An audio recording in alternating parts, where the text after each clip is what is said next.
CM ರಾಜೀನಾಮೆ ವಿಷಯವನ್ನು ಅಧಿಕೃತಗೊಳಿಸಿದ್ದಾರೆ ಹಿರಿಯ ನಾಯಕ ಆರ್.ವಿ. ದೇಶಪಾಂಡೆ. ಇಲ್ಲಿಯವರೆಗೂ ಕೂಡ ಅನೇಕರು ಮುಚ್ಚಿಟ್ಟು ಅದನ್ನು ನೇರವಾಗಿ ಹೇಳುವ ಎದೆಗಾರಿಕೆಯನ್ನು ಅಥವಾ ಪಕ್ಷದ ಶಿಸ್ತನ್ನು ಪಾಲಿಸಿಕೊಂಡು ಬಂದಿದ್ದು. ಈಗ ಆರ್.ವಿ. ದೇಶಪಾಂಡೆ ಹೇಳಿದ್ದಾರೆ, CM has decided to give resignation. Very clearly, ಬಹಳ ಕ್ಲಿಯರ್ ಆಗಿ ಹೇಳಿದ್ರು ಅವರು. ಮುಖ್ಯಮಂತ್ರಿಗಳು ರಾಜೀನಾಮೆ ನೀಡಲು ನಿರ್ಧರಿಸಿದ್ದಾರೆ. ಹೈಕಮಾಂಡ್ ಹೇಳಿದಂತೆ ನಿರ್ಧರಿಸಿದ್ದಾರೆ. ಶಾಸಕರು ಎಷ್ಟೇ ಒತ್ತಡ ಹಾಕಿದ್ರು, ಸಚಿವರು ಎಷ್ಟೇ ಒತ್ತಡ ಹಾಕಿದ್ರು, ಮುಖ್ಯಮಂತ್ರಿಗಳ ತೀರ್ಮಾನದಲ್ಲಿ ಯಾವುದೇ ಬದಲಾವಣೆ ಇಲ್ಲ. ಮುಖ್ಯಮಂತ್ರಿಗಳ ತೀರ್ಮಾನ ನಿರ್ಧಾರ ಅಚಲ. ಮುಖ್ಯಮಂತ್ರಿಗಳ ನಿರ್ಧಾರ ಅಚಲ, ಯಾವುದೇ ಬದಲಾವಣೆ ಇಲ್ಲ. ನಾವೆಷ್ಟೇ ಒತ್ತಡ ಹಾಕಿದರೂ ಕೂಡ ಅವರು ಬದಲಿಸುವಂಥ ಮನಸ್ಥಿತಿಯಲ್ಲಿ ಇಲ್ಲ. ಹಾಗಂತ ಬೇಜಾರಾಗಿದ್ದಾರಾ ಅಂತ ಕೇಳಿದ್ರೆ ನೋ, ನಾಟ್ ಅಟ್ ಆಲ್ ಅಂತ ಹೇಳಿದ್ದಾರೆ. ಇಲ್ಲ, ಮುಖ್ಯಮಂತ್ರಿಗಳು ಬೇಜಾರು ಆಗಿಲ್ಲ, ವಿಚಲಿತರೂ ಆಗಿಲ್ಲ. ಅವರು ಖುಷಿಯಿಂದಲೇ ರಾಜೀನಾಮೆಯನ್ನು ಕೊಡಲಿಕ್ಕೆ ತಯಾರಾಗಿದ್ದಾರೆ. ಬಟ್ ಇದು ನಮಗೆ ಬೇಸರದ ಸಂಗತಿ ಎನ್ನುವ ರೀತಿಯಲ್ಲಿ ದೇಶಪಾಂಡೆ ಮಾತನಾಡಿದ್ದಾರೆ. ರಿಸೈನ್ ಮಾಡಕ್ಕೆ ಅಂತ ಹೇಳಿದೆ ಅಂತೆ. ನಾವೇ ರಿಸೈನ್ ಮಾಡಕ್ಕೆ ಹೇಳಬೇಕು. ಏನಂದ್ರೆ ಸರ್ ಸಿಎಂ ಸಿಎಂ ಅವರು ರಿಸೈನ್ ಮಾಡ್ತಾರೆ ಅಂತ ಹೇಳಿ ಬಂದಿದ್ದಾರೆ. ಅವ್ರು ಹೇಳಿದ್ವಿ ನೀವು ಮಾಡೋದು ಬೇಡ, ಅದು ಇಲ್ಲ, ನಾ ಮಾತು ಕೊಟ್ಟಿದ್ದೇನೆ ಮಾಡ್ತೇನೆ ಅಂತ ಹೇಳಿದ್ರು ಅಷ್ಟೇ, ಮತ್ತೇನು ಚರ್ಚೆ ಇಲ್ಲ. ರಿಸೈನ್ ಮಾಡ್ಬೋದು ಸರ್, ನಾಳೆ ಮಾಡ್ತೇವೆ ಅಂತ ಹೇಳಿದ್ದಾರೆ.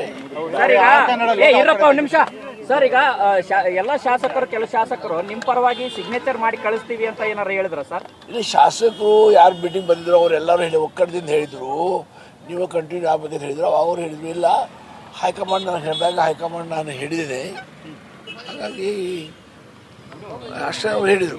ಮುಂದೇನು ಚರ್ಚೆ ಆಗಿಲ್ಲ ಹೆಚ್ಚು. CM has already decided to resign. ಸಿದ್ದರಾಮಯ್ಯವ್ರನ್ನ ಭೇಟಿ ಮಾಡಿದ್ದೆ, ರಿಸೈನ್ ಮಾಡಕ್ಕೆ ಅಂತ ಹೇಳಿದೆ ಅಂತೆ. ನಾವೇ ರಿಸೈನ್ ಮಾಡಕ್ಕೆ ಹೇಳಬೇಕು. ಏನಂದ್ರೆ ಸರ್ ಸಿಎಂ ಸಿಎಂ ಅವರು ಈ ಬಗ್ಗೆ ಏನಾದ್ರು ತಮ್ಮ ಗಮನಕ್ಕೆ ಬಂದಿಲ್ಲ ಅಂತ ನಮಗೇನು ಗೊತ್ತಿಲ್ಲ. ಇವತ್ತು ಬಂದಾಗ ಗೊತ್ತಾಯ್ತು ಅಲ್ಲ, ನಿನ್ನೆ ಇವತ್ತು ಡೆವಲಪ್ಮೆಂಟ್ಸ್ ಅದು ಅಲ್ಲ, ರಾತ್ರಿನೂ ಗೊತ್ತಾಯ್ತು. ನಮಗೇನು ಗೊತ್ತಾಯ್ತು ಇದ್ರು. ಕೂಡ ರಾಜ್ಯದ ಹಿರಿಯ ರಾಜಕಾರಣಿ ಇರ್ಬೋದ್ರಿ ಸರ್, ನಾನು ದಿಲ್ಲಿ ಹೋಗಿದ್ದಿಲ್ಲ, ನಾನು ಬೆಳಗಾವಿಯಲ್ಲಿ ಇದ್ದೇನೆ. ಒತ್ತಾಯ ಮಾಡಿದ್ರಿ ಅಂತ ಸರ್, ನೀವೇನು ಸಿಎಂ ಅವ್ರಿಗೆ ಹೇಳಿದ್ರಿ ಅಂತ? ನಾವು ಸಿಎಂ ಅಲ್ಲ, ನಾವೇನು ಸಿಎಂ ಚೇಂಜ್ ಮಾಡ್ರಿ, ನಾವೇನೇನು ಹೇಳಿಲ್ಲ. ಸಿಎಂ ಅವ್ರ ಹತ್ರ ತಾವೇನು ಹೇಳಿದ್ರಿ ಅಂತ ತಮ್ಮ ನನಗೇನು ಕೇಳಿಲ್ಲ ಅವರು. ಹೈಕಮಾಂಡ್ ಏನು ಹೇಳ್ತೇನೆ ಆ ಪ್ರಕಾರ ನಾನು ಹೆಜ್ಜೆ ಹಾಕ್ತೇನೆ ಅಂತ ಹೇಳಿದ್ರು. ನಾವೇನು ನಿಮ್ಮ ಹಂಗೆ ಮಾಡಬಾರ್ದು ಅಂತ ನಾವು ಹೇಳಕ್ ಬರ್ತದೆ. ಅಟ್ಬಿಟ್ಟು ಹೈಕಮಾಂಡ್ ಅದೆಲ್ಲ ಶಿಸ್ತ ಇರ್ಬೇಕಲ್ಲ ಪಕ್ಷದಲ್ಲಿ. ಅಲ್ಲ, ಸಿದ್ದರಾಮಯ್ಯವ್ರಿಗೆ ತಾವೇನಾದ್ರು ಹೇಳಿದ್ರ ಅಂತ ಏನಾದ್ರು ಸಲಹೆ? ಇಲ್ಲ, ನಾ ಏನು ಸಲಹೆ ಕೊಡಲ್ಲ ಸರ್. ತಮ್ಮ ಒಡನಾಟ ಕೂಡ ಚೆನ್ನಾಗಿದೆ ಸಿದ್ದರಾಮಯ್ಯ, ಒಡನಾಟ ಚೆನ್ನಾಗದೆ, ಸ್ನೇಹಿತರದೇವೆ, ಎಲ್ಲ ನಿಜ. ಬಟ್ ನಾ ಏನು ಅಡ್ವೈಸ್ ಮಾಡಿಲ್ಲ.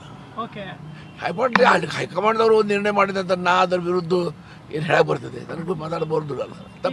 ಫೈನಲಿ ನಾಳೆ ನಡೆಯುವಂತ ಡೆವಲಪ್ಮೆಂಟ್ ಬಗ್ಗೆ ತಮ್ಮ ಪ್ರತಿಕ್ರಿಯೆ ಏನು ಸರ್? ಡೆವಲಪ್ಮೆಂಟ್ ನಾಳೆ ನಡೀತಿದ್ದೆವು, ನಾಳೆ ನಡೀತಿದೆ, ನನಗೇನು ಗೊತ್ತಿದೆ ಡೆವಲಪ್ಮೆಂಟ್ ಒಟ್ಟಾರೆ ನಡೆಯುವಂತ ಕನ್ಫರ್ಮ್ ನನಗೆ ಗೊತ್ತಿಲ್ಲ. ಹೈಕಮಾಂಡ್ ಏನ್ ಡಿಸೈಡ್ ಮಾಡ್ತದೆ ಆ ಪ್ರಕಾರ ಕೆಲಸ ಆಗ್ತದೆ ನೋಡ್ರಿ. ಬಿಟ್ಬಿಟ್ರಿ ಈಗ ಸಾಕು. ಒಟ್ಟಾರೆ ಕಾಂಗ್ರೆಸ್ ಡ್ಯಾಮೇಜ್ ಆಗಲ್ವಾ ಸರ್ ಇದು? ಸಿದ್ದರಾಮಯ್ಯನವ್ರನ್ನ ಕೆಳಗಿಳಿಸಿದ್ರೆ ಅದು ನೋಡೋದು ಡ್ಯಾಮೇಜ್ ಆಗುತ್ತಾ ಇಲ್ವಾ ಸರ್? ಅದು ಕಾಯ್ದು ನೋಡ್ಬೇಕಾಗ್ತದೆ. ಈಗಲೇ ನನಗೆ ಹೇಳಿಕ್ಕೆ ಆಗೋದು. Yes sir, thank you. ಇರಪ್ಪ ಒಂದು ನಿಮಿಷ ಸರ್. ಈಗ ಎಲ್ಲ ಶಾಸಕರು, ಕೆಲವು ಶಾಸಕರು ನಿಮ್ಮ ಪರವಾಗಿ ಸಿಗ್ನೇಚರ್ ಮಾಡಿ ಕಳಿಸ್ತೀವಿ ಅಂತ ಏನಾರು ಹೇಳಿದ್ರ ಸರ್? ಇಲ್ಲಿ ಶಾಸಕರು ಯಾರು ಮೀಟಿಂಗ್ ಬಂದಿದ್ರು ಅವರೆಲ್ಲರೂ ಹೇಳಿ ಒಕ್ಕಡದಿಂದ ಹೇಳಿದ್ರು, ನೀವು ಕಂಟಿನ್ಯೂ ಆಗಬೇಕಂತ ಹೇಳಿದ್ರು. ಅವ್ರು ಹೇಳಿದ್ರು ಇಲ್ಲ, ಹೈಕಮಾಂಡ್ ನಾನು ಹೇಳಿದಾಗ ಹೈಕಮಾಂಡ್ ನಾನು ಹೇಳಿದ್ದೇನೆ, ಹಾಗಾಗಿ ಅಷ್ಟೇ ಅವ್ರು ಹೇಳಿದರು. ಮುಂದೇನು ಚರ್ಚೆ ಆಗಿಲ್ಲ ಹೆಚ್ಚು. CM has already decided to resign. ಸಿದ್ದರಾಮಯ್ಯವ್ರನ್ನ ಭೇಟಿ ಮಾಡಿದ್ದೆ, ರಿಸೈನ್ ಮಾಡಕ್ಕೆ ಅಂತ ಹೇಳಿದೆ ಅಂತೆ.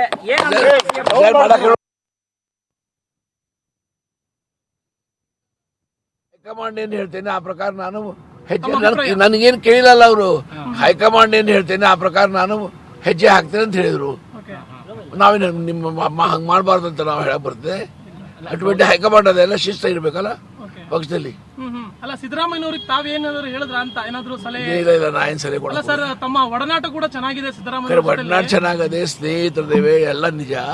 ಬಟ್ ನಾ ಏನು ಅಡ್ವೈಸ್ ಮಾಡಿಲ್ಲ. ಓಕೆ ಹೈಕಮಾಂಡ್ದವರು ಒಂದು ನಿರ್ಣಯ ಮಾಡಿದಂತ ನಾ ಅದ್ರ ವಿರುದ್ಧ ಏನು ಹೇಳಕ್ ಬರ್ತದೆ, ನನಗೂ ಮಾತಾಡಬಾರ್ದು ಅಲ್ಲ, ಈಗ ತಪ್ಪಾಗಲ್ಲ. ಫೈನಲಿ ನಾಳೆ ನಡೆಯುವಂತ ಡೆವಲಪ್ಮೆಂಟ್ ಬಗ್ಗೆ ತಮ್ಮ ಪ್ರತಿಕ್ರಿಯೆ ಏನು ಸರ್? ಡೆವಲಪ್ಮೆಂಟ್ ನಾಳೆ ನಡೀತಿದ್ದೆವು, ನಾಳೆ ನಡೀತಿದ್ದೆ, ನನಗೇನು ಗೊತ್ತಿದೆ ಡೆವಲಪ್ಮೆಂಟ್? ಒಟ್ಟಾರೆ ನಡೆಯೋದಂತ ಕನ್ಫರ್ಮ್? ನನಗೆ ಗೊತ್ತಿಲ್ಲ. ಹೈಕಮಾಂಡ್ ಏನ್ ಡಿಸೈಡ್ ಮಾಡ್ತದೆ ಆ ಪ್ರಕಾರ ಕೆಲಸ ಆಗ್ತದೆ ನೋಡ್ರಿ. ಓಕೆ ಬಿಟ್ಬಿಟ್ರಿ ಈಗ ಸಾಕು. ಒಟ್ಟಾರೆ ಕಾಂಗ್ರೆಸ್ ಡ್ಯಾಮೇಜ್ ಆಗಲ್ವಾ ಸರ್ ಇದು ಸಿದ್ದರಾಮಯ್ಯನವ್ರನ್ನ ಕೆಳಗಿಳಿಸಿದ್ರೆ? ಅದು ನೋಡೋದು ಅಲ್ಲ ಡ್ಯಾಮೇಜ್ ಆಗುತ್ತಾ ಇಲ್ವಾ ಸರ್? ಅದು ಕಾಯ್ದು ನೋಡ್ಬೇಕಾಗ್ತದೆ. Yes, yes, ಈಗಲೇ ನನಗೆ ಹೇಳಿಕ್ ಆಗೋದು. Yes sir thank you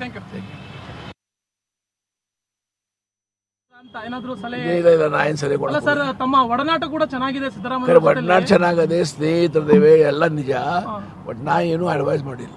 okay ಹೈಕಮಾಂಡ್ದವರು ಒಂದು ನಿರ್ಣಯ ಮಾಡಿದಂತ ನಾ ಅದ್ರ ವಿರುದ್ಧ ಏನು ಹೇಳಕ್ ಬರ್ತದೆ, ನನಗೂ ಮಾತಾಡಬಾರ್ದು ಅಲ್ಲ, ಈಗ ತಪ್ಪಾಗಲ್ಲ. ಫೈನಲಿ ನಾಳೆ ನಡೆಯುವಂತ ಡೆವಲಪ್ಮೆಂಟ್ ಬಗ್ಗೆ ತಮ್ಮ ಪ್ರತಿಕ್ರಿಯೆ ಏನು ಸರ್? ಎಸ್ ಇಬ್ಬರು ಸಚಿವರ ಮಾತುಗಳನ್ನು ಕೇಳಿಸಿದ್ರೆ ಖಂಡಿತವಾಗಿಯೂ ಕೂಡ ರಾಜೀನಾಮೆ ಫಿಕ್ಸ್. 100% ಸಿದ್ದರಾಮಯ್ಯ ಅವರು ನಾಳೆ ರಾಜೀನಾಮೆಯನ್ನು ಕೊಡ್ತಾರೆ ಅನ್ನೋದರಲ್ಲಿ ಯಾವುದೇ ರೀತಿಯ ಅನುಮಾನ ಇಲ್ಲ.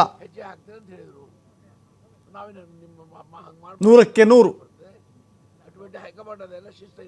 ಒಂದು ವೇಳೆ ಚೂರು ಹೆಚ್ಚು ಕಮ್ಮಿ ಆದರೂ ಕೂಡ ಹೈಕಮಾಂಡ್ ವಿರುದ್ಧ ಹೋದಂಗೆ ಆಗುತ್ತೆ ಅಂತ ಆ ಹಂತದಲ್ಲಿ ರಿಸ್ಕ್ ತೆಗೆದುಕೊಳ್ಳಲಿಕ್ಕೆ ಸಿದ್ದರಾಮಯ್ಯ ಅವರು ಸುತಾರಾಮ್ ರೆಡಿ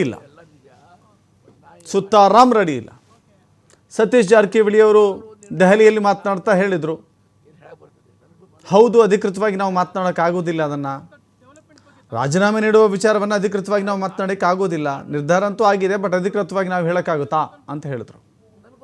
ದೇಶಪಾಂಡೆ ಒಂದು ಹೆಜ್ಜೆ ಮುಂದೆ ಬಂದು ಹೇಳಿದರು, ಆಲ್ರೆಡಿ ಹೈಕಮಾಂಡ್ ತಿಳಿಸಿದಂತೆ ಸಿದ್ದರಾಮಯ್ಯ ಅವರು ಮಹಾನಿರ್ಗಮನಕ್ಕೆ ಸನ್ನದ್ಧರಾಗಿದ್ದಾರೆ, ಯಾವುದೇ ರೀತಿ ಅನುಮಾನ ಬೇಡ ಅಂತ ಹೇಳಿದ್ದಾರೆ.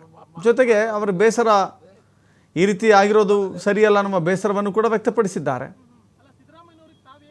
ಬಟ್ ಮುಂದಿನ ಮುಖ್ಯಮಂತ್ರಿ ಯಾರು ಅನ್ನುವ ಪ್ರಶ್ನೆಗೆ ಯಾರ ಬಳಿಯೂ ಕೂಡ ಉತ್ತರವಿದ್ದರೂ ಕೂಡ ಹೇಳುವ ಸ್ಥಿತಿಯಲ್ಲಿ ನಾಯಕರಿಲ್ಲ.